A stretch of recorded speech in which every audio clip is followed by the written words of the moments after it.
C'est à Dakar, au Sénégal, que s'est tenue du 27 au 29 septembre dernier la 7e édition de l'African Business and Social Responsibility Forum.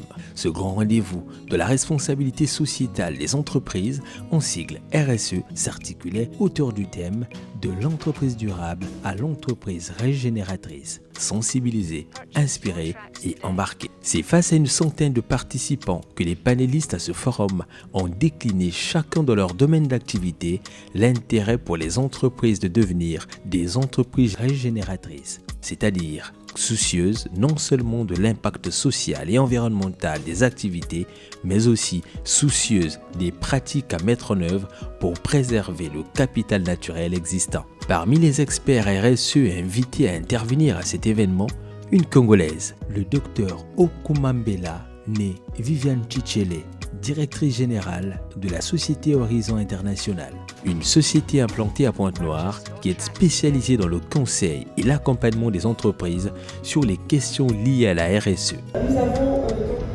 l'unique femme de ce panel, qui est le docteur Viviane Okuma Chichele.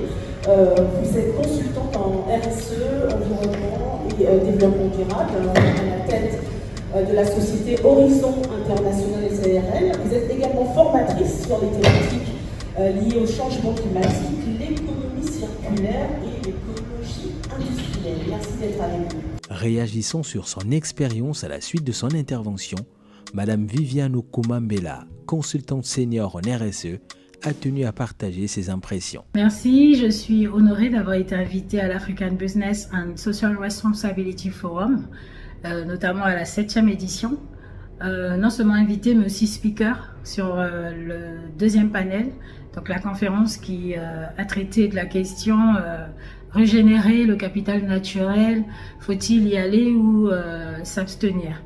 Évidemment, il faut y aller et donc identifier les enjeux, identifier les défis à relever, identifier la problématique ou les problématiques qui empêchent justement la bonne restauration des aires protégées, de la biodiversité et des écosystèmes dégradés. J'ai été d'autant plus honorée de pouvoir représenter le Congo-Brazzaville parce que j'étais la seule représentante du pays et ça m'a permis justement d'évoquer le fait qu'au Congo nous avons 17 aires protégées, qu'il y a cette volonté-là de conserver, de préserver les essences naturelles, que ce soit au niveau animal ou végétal, de préserver les forêts et les essences non ligneuses, enfin les produits forestiers non ligneux je veux dire.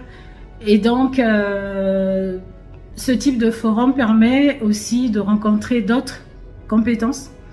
J'ai rencontré notamment des personnes, des experts, des spécialistes du développement durable qui me suivent dans les réseaux, sur le réseau LinkedIn, et avec qui j'ai déjà collaboré au niveau Afrique. Et donc ça a été un plaisir parce que finalement ça a permis de renforcer cette collaboration que nous avons.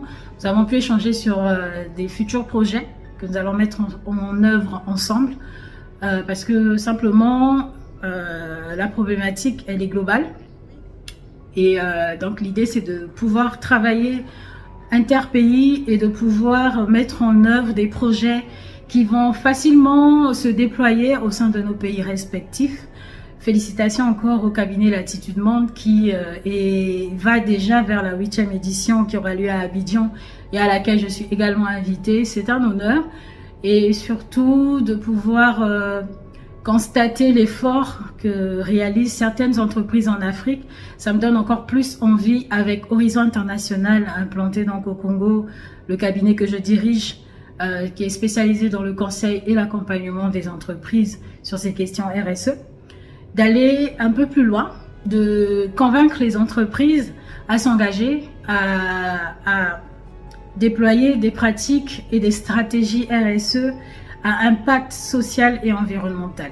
Pas juste se limiter à des actions philanthropiques, mais vraiment pouvoir mettre en œuvre des pratiques qui, reportées dans un rapport RSE, vont avoir une pertinence au niveau national déjà, mais aussi au niveau international. Donc, merci à Stéphane Bell-Moudouté pour l'invitation et à tous les collaborateurs du cabinet Latitude Monde. J'ai été également honorée de rédiger une tribune qui est apparue dans le dernier numéro de la revue Idées Durables, qui a été présentée d'ailleurs durant ce forum. Voilà, c'est un honneur pour moi, également pour mon pays. C'était à Abidjan, en Côte d'Ivoire, en octobre 2024, que se tiendra la 8e édition de ce forum, édition au cours de laquelle la Société Horizon International aura le plaisir de participer en tant que partenaire privilégié.